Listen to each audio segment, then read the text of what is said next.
Hello friends, welcome to this new episode.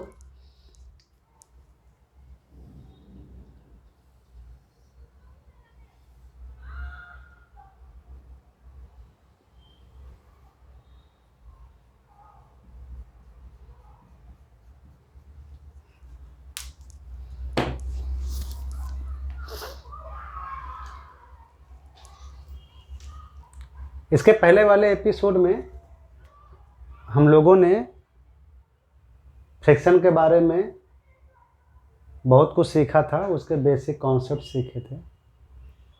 ठीक है, और हमने सीखा था कि फ्रिक्शन दो स्टेज में किस प्रकार लगता है। एक है स्टैटिक, जब स्टेट होती है मतलब जब मोशन नहीं हो रहा होता है,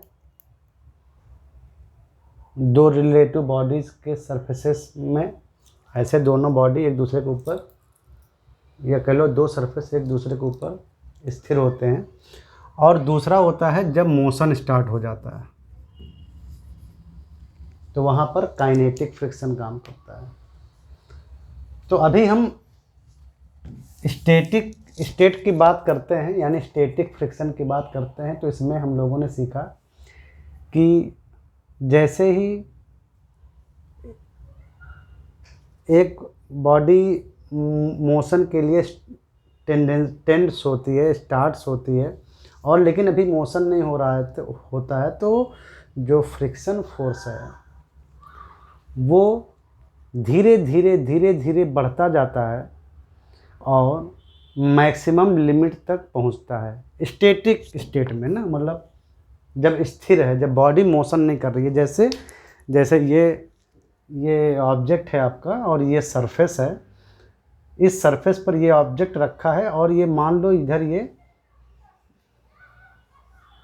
मोशन होने जा रही है इधर, लेकिन अभी मोशन नहीं हुई है। ठीक है, मोशन होने का ये प्रयास कर रहा है बॉडी, इस पर कोई फोर्स लग रहा है जो इसको मूव कराने के लिए टेंडिंग है। अब देखिए तो यहाँ पर एक फ्रिक्शन फोर्स अपोजिट डायरेक्शन में काम करेगा इस सरफेस पर। ये सब हम आपको पिछले एपिसोड में बहुत अच्छे से बता चुके हैं। तो ये फ्रिक्शन फोर्स धीरे धीरे बढ़ता है और यही मैक्सिमम स्टेट तक जाता है। स्टैटिक है तो यहाँ पर एस लगा देंगे, मतलब इसका मतलब है कि स्टैटिक स्टेट में हम फ्रिक्शन को ऑब्जर्व कर रहे हैं। तो स्टैटिक स्टेट में धीरे धीरे ये फ्रिक्शन बढ़ता हुआ अपनी मैक्सिमम लिमिट तक पहुंच जाता है, जिसको बोलते हैं limiting state. Limiting state, maximum static frictional force, वहाँ तक ये पहुंच जाता है। उसके बाद उसके बाद नहीं, मतलब इस स्टेट में ना, जब मैक्सिमम स्टैटिक फ्रिक्शन फोर्स पहुंच जाता है अपने मैक्सिमम लिमिट तक, जब फ्रिक्शनल फोर्स स्टैटिक स्टेट में पहुंच जाता है, जिसको कि लिमिटिंग स्टेट बोलते हैं, लिमिटिंग फ्रिक्शनल फोर्स बोलते हैं, तो उसके बाद जस्ट मोशन स्टार्ट होती है और तब फ्रिक्शन फोर्स गिर के काइनेटिक फ्रिक्शन फोर्स में बदल जाता है, उसको बोलते हैं Fk। इसमें बदल जाता है और मतलब जब मोशन स्टार्ट हो जाती है, और ये लगभग कांस्टेंट रहता है। ये लगभग कांस्टेंट रहता है, प्योर कांस्टेंट नहीं, लगभग कांस्टेंट रहता है। और इसकी वैल्यू इस मैक्सिमम से कम होती है और बॉडी मूव करना शुरू कर देती है। बस उसको इसके अगेंस्ट काम करना पड़ता है, अब Fk के अगेंस्ट, यानी काइनेटिक फ्रिक्शन फोर्स के अगेंस्ट। ठीक है, ये सब हमने आपको एपिसोड नंबर 1 में बहुत अच्छे से समझाया था, इसके जस्ट पहले वाले एपिसोड में। अब यहाँ पर हम देखेंगे कि ये लिमिटिंग स्टेट जो होती है, यानी बॉडी जस्ट मूव होने की कंडीशन में होती है, तब इस मैक्सिमम स्टैटिक फ्रिक्शन फोर्स की वैल्यू क्या होती है। तो हम देखेंगे, यहाँ पर देखते हैं कि static friction force maximum maximum मतलब जस्ट उस वो स्टेट जब मोशन जस्ट स्टार्ट होने वाली होती है, तो उस स्टेट में जो फ्रिक्शन फोर्स काम करता है उसको बोलते हैं लिमिटिंग स्टैटिक फ्रिक्शन फोर्स और maximum static friction force. Motion अभी नहीं हुआ है, ठीक है। तो ये वैल्यू होती है म्यू, स्टैटिक है तो एस लगा देंगे और एन, जहां पर एन जो है वो जो सरफेस, दो ऑब्जेक्ट के सरफेस जो है ना, जैसे यहाँ पर एग्जांपल के लिए ये देखो, ये बॉडी है और ये फ्लोर है। तो ये जो सरफेस है ना जहाँ पर दोनों कांटेक्ट में है, मतलब इस बॉडी का, ये बॉडी का नाम अगर एम दे दो तो ये एम का सरफेस और ये फ्लोर का सरफेस, तो दोनों जहाँ पर कांटेक्ट में होते हैं तो वो कांटेक्ट फोर्स नॉर्मल फोर्स, मतलब एक सरफेस दूसरे सरफेस पर नॉर्मली कितना फोर्स लगा रहा है उसको बोलते हैं नॉर्मल फोर्स।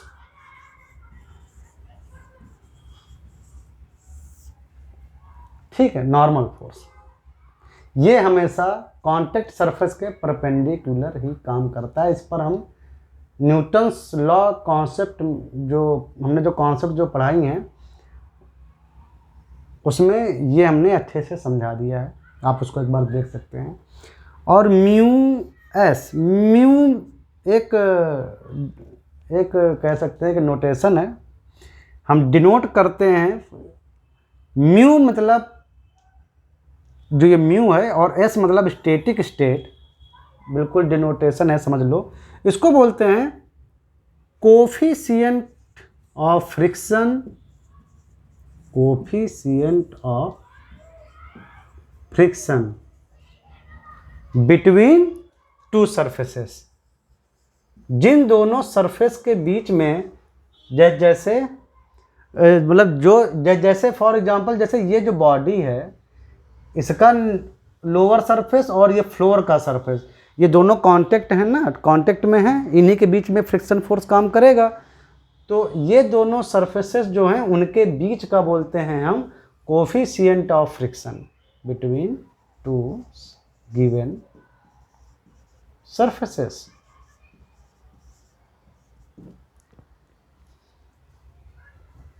ठीक है, इसकी वैल्यू टेम्परेचर पर डिपेंड करती है, दोनों सरफेस के बीच में रफनेस, स्मूथनेस, इन सब पर डिपेंड करती है, और भी बहुत से फैक्टर्स पर डिपेंड करती है। तो ये वैल्यू हमको दी रहती है जर्नली, हम उसको कैलकुलेट करते हैं। और एन नॉर्मल फोर्स, इसको हम कैलकुलेट करते हैं। और maximum static friction, maximum static friction हम यहाँ से कैलकुलेट करते हैं। याद रखिए ये मैक्सिमम वैल्यू है, लिमिटिंग वैल्यू, इसके बाद जस्ट काइनेटिक मोशन स्टार्ट हो जाता है। और जैसे ही मोशन स्टार्ट होता है तो फ्रिक्शन फोर्स यानी ये मैक्सिमम लिमिट से गिर के काइनेटिक फ्रिक्शन फोर्स में बदल जाता है एफ के, और इसकी वैल्यू होती है म्यू के इंटू एन। ये नॉर्मल फोर्स है दोनों सरफेसेस के बीच में, जिनके बीच में हम फ्रिक्शन फोर्स कैलकुलेट करना चाहते हैं। और ये म्यू के is nothing but coefficient of friction between any two surface when motion starts. ये था स्टैटिक कंडीशन में म्यू एस, मतलब अभी मोशन स्टार्ट नहीं हुआ था, बस मोशन स्टार्ट होने वाला था। और ये है coefficient of friction between any two given surface when motion starts, यानी मोशन स्टार्ट्स हो गया है, इसको बोलते हैं म्यू के। तो ये भी एक फार्मूला हुआ। ये वैल्यू मोशन में लगभग कांस्टेंट रहती है, थोड़ी बहुत ऐसे ऐसे घटती बढ़ती रहती है। तो फ्रिक्शन का एक बार हम फिर से आपको बता देते हैं कि फ्रिक्शन जो फोर्स होता है पहले धीरे धीरे जब तक स्टैटिक स्टेट रहती है, मतलब जब तक स्टैटिक स्टेट रहती है, ये मान लो स्टैटिक स्टेट है, अभी मोशन स्टार्ट नहीं हुआ है, तो धीरे धीरे फ्रिक्शन फोर्स बढ़ता जाता है, ये F की वैल्यू बढ़ती जाती है और ये मैक्सिमम वैल्यू मिल जाती है FS, यही FS मैक्स लिमिटिंग स्टेट, यहाँ तक मिल गई। धीरे धीरे फ्रिक्शनल फोर्स सरफेस के बीच में बढ़ता जाता है और मैक्सिमम वैल्यू तक पहुँच जाता है। इसके बाद ये मान लो मैक्सिमम वैल्यू है यहाँ तक, और इसके बाद मोशन स्टार्ट हो जाता है, मोशन स्टार्ट हो जाता है और यही फ्रिक्शन फोर्स जो है एकदम ड्रॉप होकर ये होता है एफ के, म्यू के एन, ये होता है म्यू एस एन, और ये तो फ्रिक्शन फोर्स है, धीरे धीरे बढ़ता है और जैसे ही मोशन स्टार्ट होने वाली होती है उस समय ये फ्रिक्शन फोर्स मैक्सिमम वैल्यू तक होता है, इस वैल्यू तक। उसके बाद मोशन स्टार्ट हो जाता है और काइनेटिक फ्रिक्शन काम करने लगता है। काइनेटिक फ्रिक्शन कुछ इस तरह का होता है, मतलब लगभग कांस्टेंट रहेगा, बस थोड़ा बहुत बढ़ता घटता रहेगा, ठीक है। अब एन कैसे निकालते हैं, कांटेक्ट फोर्स, वो तो हम आपको बता चुके हैं, एक एग्जांपल लेकर हम दोबारा बता देते हैं।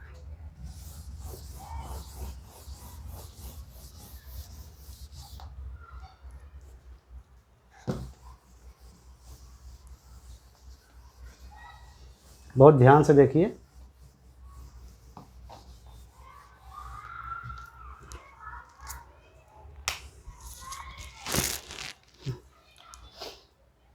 ये जैसे एक बॉडी है, ये सब हम आपको एक अलग चैप्टर में पूरा बता चुके हैं, न्यूटन्स लॉ में, थोड़ा रिमाइंड करा देते हैं। ये देखो, ये बॉडी है कोई, इसका मास है m, और ये फ्लोर है, सरफेस है कोई, और ये बॉडी इस सरफेस पे रखी हुई है, यानी इस बॉडी का सरफेस और इस फ्लोर का सरफेस यहाँ पर कांटेक्ट में है। अब मान लो हम बॉडी पर इधर कोई फोर्स लगाकर इसको मूव कराना चाहें तो फ्रिक्शन फोर्स इधर काम करने लगता है इस बॉडी पर। अगर हम इस बॉडी को मूव कराएंगे तो बॉडी सरफेस के रिस्पेक्ट में इधर मूव करेगी, तो बॉडी के सरफेस पर फ्रिक्शन फोर्स इधर काम करेगा, और इस बॉडी के रिस्पेक्ट में सरफेस इधर जा रहा है तो सरफेस पर फ्रिक्शन फोर्स इधर काम करेगा। याद रखिए, फ्रिक्शन फोर्स रिलेटिव होता है, ठीक है। ये भी कॉन्सेप्ट हम इस वाले एपिसोड के पहले हम आपको अच्छे से बता चुके हैं। तो हमको निकालनी है मैक्सिमम फ्रिक्शन फोर्स की वैल्यू स्टैटिक कंडीशन में, यानी एफएक्स मैक्स। अभी मोशन नहीं हुआ है तो वो क्या होता है, वो हमारा होता है mu S into N, normal force. Normal force क्या है, तो ये कांटेक्ट फोर्स है, यहीं पर दोनों सरफेस कांटेक्ट में है तो यहीं पर कांटेक्ट फोर्स लगता है, उसी को नॉर्मल सरफेस बोलते हैं। Normal surface acts always perpendicular to the contact surface. तो यहाँ पर ये बॉडी एम का सरफेस अलग अलग बना लेते हैं, और ये सरफेस है, इसको थोड़ा फ्री बॉडी डायग्राम करके अलग बना लेते हैं। तो ये सरफेस दोनों कांटेक्ट में है, तो इन्हीं के बीच में नॉर्मल फोर्स लगेगा। ये इस पर नॉर्मल फोर्स लगाएगा ऐसे एन, और ये बॉडी इस फ्लोर पर सेम नॉर्मल फोर्स लगाएगी एन, न्यूटन्स थर्ड लॉ, ठीक है। तो अभी हम सिर्फ बॉडी का फ्री डायग्राम बनाते हैं, ये बात आपको समझ में आ चुकी है। तो इस बॉडी पर कौन कौन से फोर्स काम कर रहे हैं, हम अर्थ पर एक्सपेरिमेंट कर रहे हैं या अर्थ पर ऑब्जर्व कर रहे हैं, तो इस बॉडी का वेट, इस बॉडी पर वेट काम करेगा ग्रेविटेशनल फोर्स जो होता है, तो वो नीचे की ओर काम करेगा mg,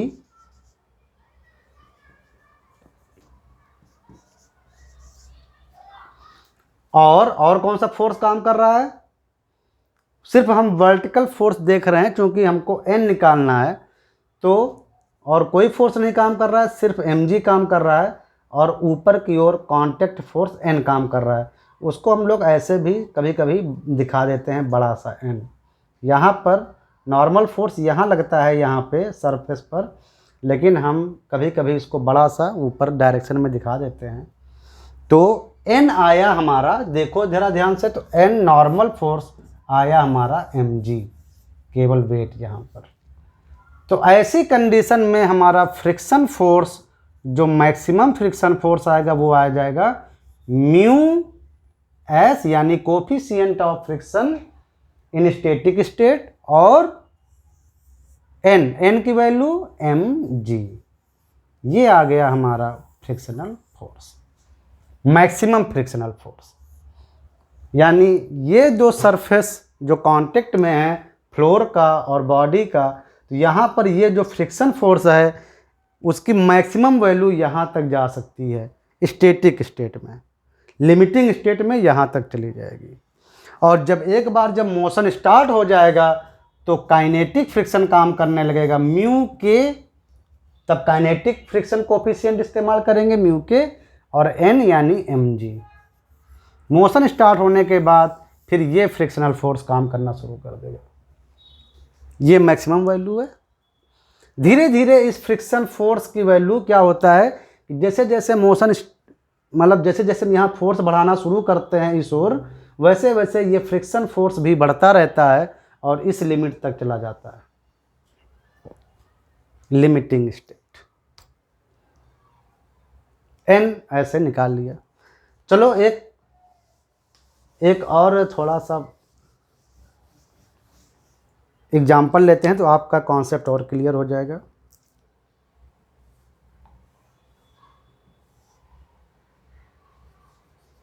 ये है बॉडी नंबर 1, इसका मास है स्मॉल m, ये रखी है बॉडी नंबर 2 पे, उसका मास है स्मॉल 2, यह है बॉडी नंबर 2, यह है बॉडी नंबर 1। ये रखी है बॉडी नंबर 3 पे, इसका मास मान लो m', ये बॉडी नंबर 3। और सब चीज़ें रखी हैं एक फ्लोर पे, एक अर्थ फ्लोर पे, सरफेस पे, मतलब फ्लोर पे रखी हैं। तो ये फ्लोर को नंबर देते हैं हम 4। ज़रा ध्यान से देखना,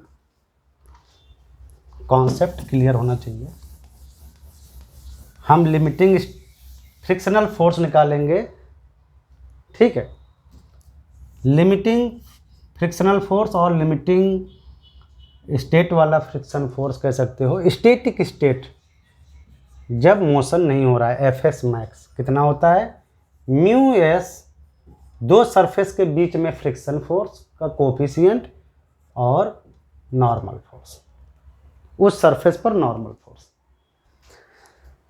तो क्या करेंगे, देखो पहले ध्यान से देखना, ये बॉडी स्मॉल m, इसको ऑब्जर्व करते हैं, केवल स्मॉल m को ऑब्जर्व करते हैं। स्मॉल m रखी है इस कैपिटल M वाली बॉडी पर, केवल अभी हम स्मॉल m को ऑब्जर्व कर रहे हैं, इस वाली बॉडी को, बॉडी नंबर 1।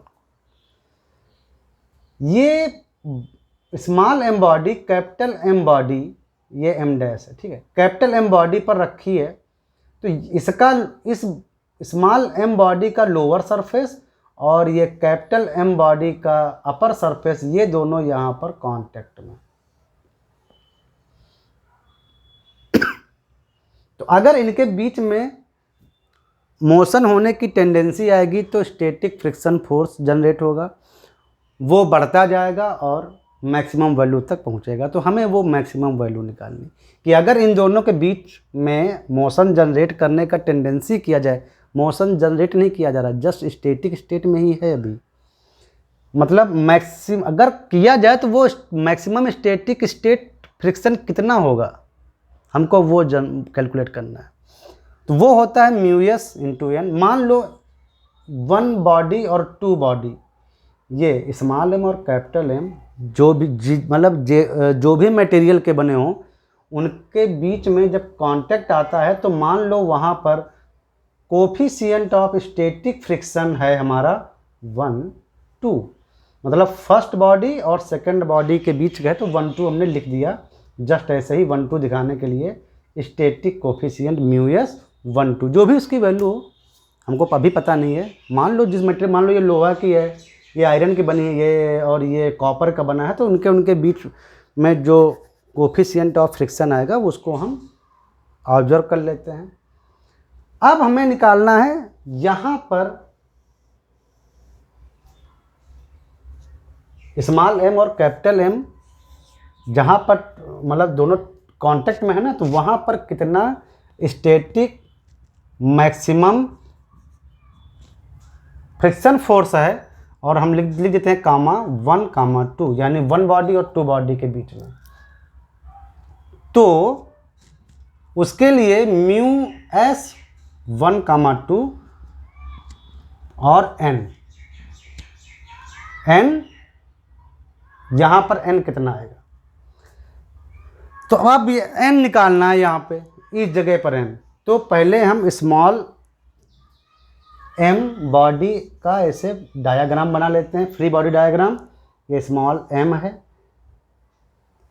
इसका लोअर सरफेस और कैपिटल M, इस बॉडी का लोअर सरफेस आपस में कांटेक्ट में है ऐसे, ये कैपिटल M है। तो नॉर्मल फोर्स इन दोनों सरफेस के बीच में काम करेगा, मतलब ये स्मॉल m कैपिटल M पर अगर नॉर्मल फोर्स नीचे लगाएगी n की n, तो सेम ऊपर की ओर काम करेगा, वही n हमको निकालना है। तो इसको मिटा देते हैं, सिर्फ स्मॉल m बॉडी को देखते हैं। तो स्मॉल m बॉडी पर एक तो नीचे की ओर फोर्स काम करेगा, थोड़ा स्ट्रेट बनाते हैं, ड्राइंग बहुत ख़राब है, mg जो कि इसका वेट है इस स्मॉल m बॉडी का, और नीचे की ओर कैपिटल M सरफेस से इस पर लगेगा फोर्स स्मॉल n, ये n मतलब नॉर्मल फोर्स। चाहो तो इसको n12 नाम दे सकते हो। n12 मतलब 1 बॉडी और 2 बॉडी के बीच में लगने वाला, बॉडी नंबर 1 और बॉडी नंबर 2 के बीच में लगने वाला नॉर्मल फोर्स। तो 1 कामा 2 लिख दो। कितना आएगा n1 कामा 2, तो जब बैलेंस करोगे इसको ज़रा देखोगे तो n1 कामा 2 आ रहा है केवल mg, केवल स्मॉल mg। तो ये आ गया आपका म्यू एस 1 कामा 2 स्मॉल mg। ये तो हुआ maximum static friction force body number 1 और 2 के बीच में, बॉडी नंबर 1 और 2 के बीच में, यानी यहाँ इस सरफेस पर हमको मैक्सिमम स्टैटिक फ्रिक्शन फोर्स की वैल्यू ज्ञात हो गई, पता चल गई, हम एक्नॉलेज्ड हो गए, म्यू एस 1 कामा 2 इंटू mg। अब जरा यहाँ पर निकालते हैं, इस सरफेस पर आओ, बॉडी नंबर 2 और 3 के बीच का जो सरफेस है यहाँ पर हम ऑब्जर्व करेंगे कि स्टैटिक मैक्सिमम फ्रिक्शनल फोर्स कितना होगा बॉडी नंबर 2 और 3 के बीच में, बॉडी नंबर 2 और 3 के बीच में, यहाँ पे अब हमें निकालना है। तो मान लो कि इन दोनों सरफेस जहाँ पर कांटेक्ट में है, ये m और कैपिटल M, ये कैपिटल M और कैपिटल M डैश ना, यहाँ पर मान लो वो जो फ्रिक्शन कोफिशिएंट है वो है हमारा 2 कामा 3, यानी इस बॉडी और इस बॉडी के मटेरियल, जो भी मटेरियल के बने हों, वो जब सरफेस कांटेक्ट में आएंगे तो उसका coefficient of friction body number 2 body number 3, यानी इन दोनों सरफेस के बीच में मान लो है म्यू एस 2 कामा 3। वो हम एक्सपेरिमेंट से मान लो हमने ज्ञात कर लिया या पता कर लिया, और इनटू n नॉर्मल फोर्स, किसके किसके बीच में नॉर्मल फोर्स, यहाँ पे नॉर्मल फोर्स, यानी बॉडी नंबर 2 इसके सरफेस में, और ये बॉडी नंबर 3 यानी m डैश के अपर सरफेस में, यहाँ पर ये इस बॉडी का लोअर सरफेस कैपिटल M का और m डैश का ये अपर सरफेस, दोनों यहाँ कांटेक्ट कर रहे हैं, तो वो कांटेक्ट जहाँ पर कर रहे हैं वहाँ पर कांटेक्ट फोर्स। अब हमको इसको निकालना है कि ये कितना होगा। तो कुछ नहीं करना है, ये सरफेस के एबव जो भी है हम उसका फ्री बॉडी डायग्राम बना लेते हैं। तो ऊपर है स्मॉल m, नीचे है कैपिटल M, और उसके नीचे है m डैश।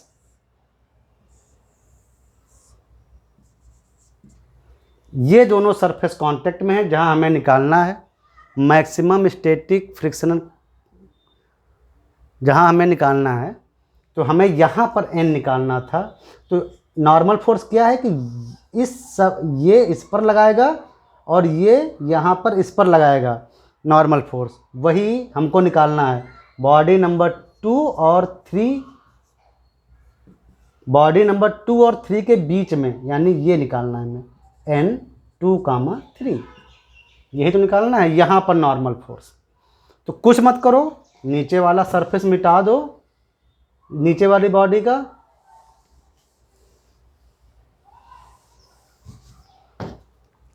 यहाँ पर नॉर्मल फोर्स जो है वही हमें निकालना है 2, 3, ये नॉर्मल फोर्स निकालना है। तो इसको मिला के एक पॉइंट बना लो ऐसे। इसका टोटल वेट इन दोनों बॉडी को कंबाइंड, मतलब हमको सिर्फ यहाँ पर निकालना है ना, तो इनको मिला के एक सिंगल बॉडी मान लो। तो उसका weight m plus capital M और इंटू G, ये काम करेगा नीचे की ओर, और ये N2, 3 नॉर्मल फोर्स ये काम करेगा ऊपर की ओर। भाई यहाँ कौन कौन सा फोर्स काम कर रहा है? ये कांटेक्ट फोर्स सरफेस पर अपर की ओर, और बाकी कैपिटल M बॉडी का वेट यानी mg नीचे की ओर, और स्मॉल m बॉडी का नीचे की ओर। यहाँ के कांटेक्ट फोर्स से हमको मतलब है नहीं, हमको सिर्फ यहाँ पर देखना है। तो इस सरफेस पर, इस पॉइंट पर जब आओगे, इस पॉइंट पर, तो इस पॉइंट पर सारा वेट नीचे की ओर काम कर रहा है, कैपिटल mg और स्मॉल mg, और N2, 3 ऊपर की ओर। यहाँ से हमें ऑब्जर्व नहीं करना है इस सरफेस पर कांटेक्ट में, क्योंकि इससे हमको मतलब नहीं है। हमको ये नॉर्मल फोर्स चाहिए। तो यहाँ से आपका आ गया N2, 3 equal to small m plus capital M, यानी दोनों का वेट का सम। तो यहाँ पर फ्रिक्शनल फोर्स आ गया μ2, 3, और वैल्यू रख दो इसकी वहाँ से small m plus capital M into G। ये मैक्सिमम फोर्स स्टैटिक स्टेट का, यानी लिमिटिंग फोर्स फ्रिक्शनल फोर्स काम करेगा इस सरफेस पर। और हमको अब निकालना है फाइनली कि इस सरफेस पर कितना मैक्सिमम फ्रिक्शनल फोर्स काम करेगा। यहाँ ये टोटल मतलब जो सिस्टम है यहाँ पर कांटेक्ट में है इस फ्लोर के। तो मान लो कि यहाँ पर जो फ्रिक्शन कोफिशिएंट है इस फ्लोर का और इस सरफेस का, वो है μ, तीसरी बॉडी और चौथी बॉडी के कांटेक्ट में है तो μ3, 4। तो Fx मैक्स 3, 4 इक्वल टू आ जाएगा μ3, 4, जो कि हम एक्सपेरिमेंट निकालेंगे, और n नॉर्मल रिएक्शन या नॉर्मल फोर्स इस सरफेस पर। अब हमको यहाँ पे निकालना है। तो बॉडी नंबर 3 यानी m डैश और ये फ्लोर के बीच का नॉर्मल फोर्स, ये अब हमको N3, 4 निकालना है। तो क्या करेंगे,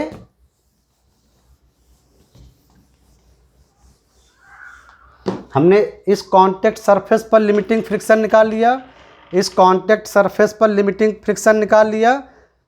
अब हमको यहाँ निकालना है। तो ये जो सरफेस है कांटेक्ट सरफेस, ये फ्लोर और इस बॉडी के बीच में है। तो एक तरह से इसको मान लो एक बॉडी सिंपल, और यहाँ पर जो सरफेस है इस पर ये नॉर्मल फोर्स काम करेगा। यहाँ पर ऐसे कैपिटल M इसके ऊपर स्मॉल m डैश और फिर ऊपर स्मॉल m, ये है ना, यही तो है। इनके यहाँ पर ये कॉन्टैक्ट फोर्स काम करेगा 3,4 और फ्लोर जो होगा, फ्लोर यानी बॉडी नंबर 4 फ्लोर, इस पर भी सेम नॉर्मल रिएक्शन काम करेगा नीचे की ओर न्यूटन्स थर्ड लॉ के हिसाब से। बस हमको n3,4 निकालना है, तो हम इसका हमें फ्री बॉडी डायग्राम बनाने की जरूरत नहीं है, बस ऐसे हम देख लेते हैं। तो ये सारा इस पर कौन कौन से फोर्स काम कर रहे हैं, m डैश का वेट नीचे की ओर, कैपिटल M का वेट नीचे की ओर, और सबसे ऊपर वाली स्मॉल m बॉडी का वेट नीचे की ओर। तो सारा वेट नीचे की ओर काम कर रहा है, तो नीचे की ओर टोटल वेट जो काम कर रहा है वो है m dash g plus mg और ऊपर वाली छोटी बॉडी का mg। ये टोटल फोर्स काम कर रहे हैं नीचे की ओर सबके, और ये नॉर्मल नीचे पर नॉर्मल रिएक्शन n3,4 काम कर रही है ऊपर की ओर। तो n3,4 आ गया आपका इतना। अब उसको उठा के आप यहाँ पर रख दीजिए, म्यू 3,4 इंटू n की value capital M dash plus capital M plus small m, हमने g कॉमन बाहर निकाल लिया। ये देखो,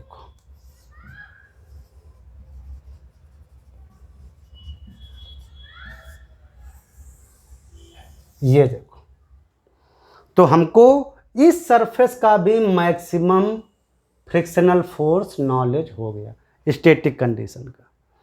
तो स्टैटिक कंडीशन वाला मैक्सिमम फ्रिक्शन फोर्स यानी एफएस मैक्स या लिमिटिंग स्टेट कह सकते हो स्टैटिक फ्रिक्शन की, उसको निकालना बहुत आसान है। उसका फार्मूला आपको पता होना चाहिए, म्यू यस इंटू एन, और सारा जो दिमाग है वो एन को कैलकुलेट करने में लगाना चाहिए। एन अगर आपका करेक्टली आपने निकाल लिया, नॉर्मल फोर्स उस सरफेस के बीच में जो नॉर्मल फोर्स जो लग रहा है अगर वो पता है, तो आप limiting friction force her surface का निकाल सकते हो। तो हमने यहाँ इस सरफेस पर लिमिटिंग फ्रिक्शन फोर्स कितना काम कर रहा है वो निकाल लिया, इस सरफेस पर कितना काम कर रहा है वो निकाल लिया, और इस सरफेस पर कितना काम कर रहा है वो निकाल लिया। याद रखिए, जब हम इस सरफेस पर निकाल रहे होते हैं तो हमको इस सरफेस और इस सरफेस के कांटेक्ट फोर्स से कोई मतलब नहीं रहता है। इस सरफेस पर निकाल रहे होते हैं तो हमने इसको और इसको इग्नोर कर दिया। जब इस पर निकाल रहे होते हैं तो हमने इस सरफेस के नॉर्मल फोर्स और इस सरफेस के नॉर्मल फोर्स को इग्नोर कर दिया। हम उसको एज ए होल बॉडी का वेट लेकर काउंट करते हैं। ये कॉन्सेप्ट था एन निकालने का, नॉर्मल फोर्स एन। ठीक है, तो आपको समझ में आ गया, वेरी गुड। बच्चे यहीं पर जल्दी गलती कर जाते हैं। ठीक तरह से नॉर्मल फोर्स एन निकालना नहीं सीख पाने की वजह से उनके आंसर्स गलत हो जाते हैं। तो एन निकालने का कॉन्सेप्ट यानी कांटेक्ट फोर्स यानी नॉर्मल फोर्स निकालने का कॉन्सेप्ट बहुत ज़रूरी था सीखना आपके लिए।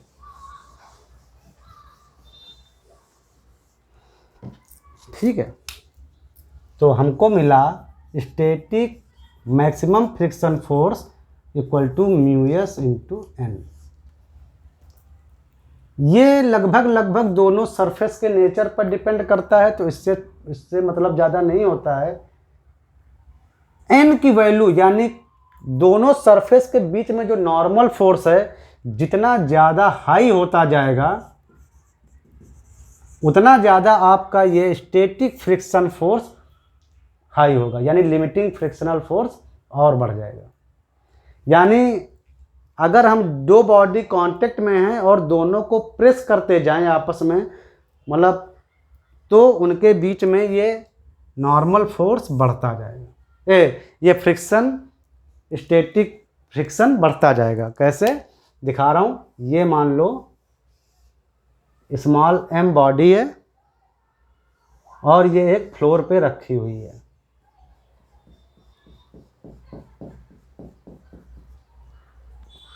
अभी तो ऐसे रखी है, तो अभी अगर हम इसका नॉर्मल फोर्स निकालें यहाँ पर एन और इस पर इस बॉडी पर कौन सा फोर्स काम कर रहा है, केवल नीचे उसका वेट mg, तो n हमारा आ गया mg, यानी कि अभी हमारा Fs मैक्स यानी मैक्सिमम स्टैटिक फ्रिक्शन फोर्स हमारा आ गया म्यू एस, और n की जगह पर केवल mg, नंबर 1। अब क्या करते हैं, अब थोड़ा यहाँ और फोर्स लगाते हैं बाहरी, कैपिटल F। मान लो एक हम फोर्स लगाकर और उसको दबा रहे हैं नीचे की ओर, यानी दोनों ऑब्जेक्ट्स को दबा रहे हैं, तो ये सरफेस आपस में और कांटेक्ट में आ रहे हैं। जब और कांटेक्ट में आ रहे हैं तो कोल्ड वेल्डिंग स्पॉट बढ़ते जाएंगे, और वो वेल्डिंग तोड़ने के लिए हमको ज़्यादा फोर्स की ज़रूरत होगी, यानी कि friction force, static friction force बढ़ता जाएगा। ठीक है, इसको ऐसे भी प्रूफ कर सकते हो कि अगर हम यहाँ और फोर्स बढ़ाते हैं, दोनों को दबाते हैं, तो ज़रा वापस इस स्मॉल m बॉडी का डायाग्राम बनाते हैं, free body diagram, small m। इसका वेट काम करेगा नीचे की ओर, ऊपर से इस बॉडी पर एक और फोर्स काम कर रहा है, कैपिटल F, जो कि हम बाहर से लगा रहे हैं उसको दबाने में। यहाँ पर जो नॉर्मल फोर्स काम कर रहा था सरफेस के बीच में, वो N, ये जो सरफेस इस पर लगा रहा है, नीचे वाला फ्लोर इस बॉडी पर, सेम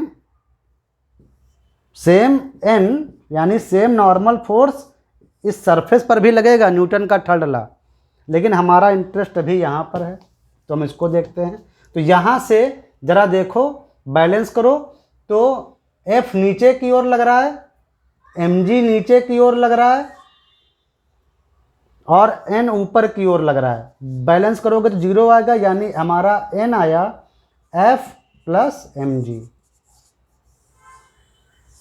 नॉर्मल फोर्स।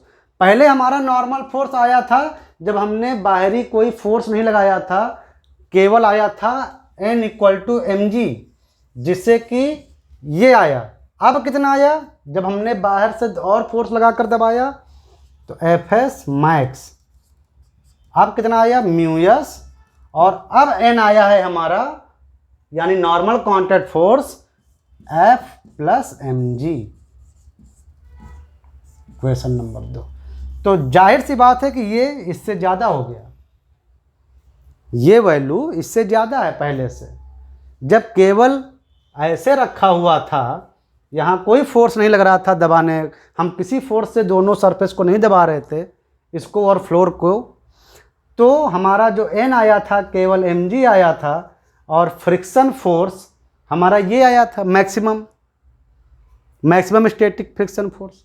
लेकिन जब हमने यहाँ पर और फोर्स लगा के दबाया, तब नॉर्मल फोर्स हमारा बढ़ गया, F प्लस mg आया, और तब हमारा मैक्सिमम फ्रिक्शन फोर्स बना F प्लस mg।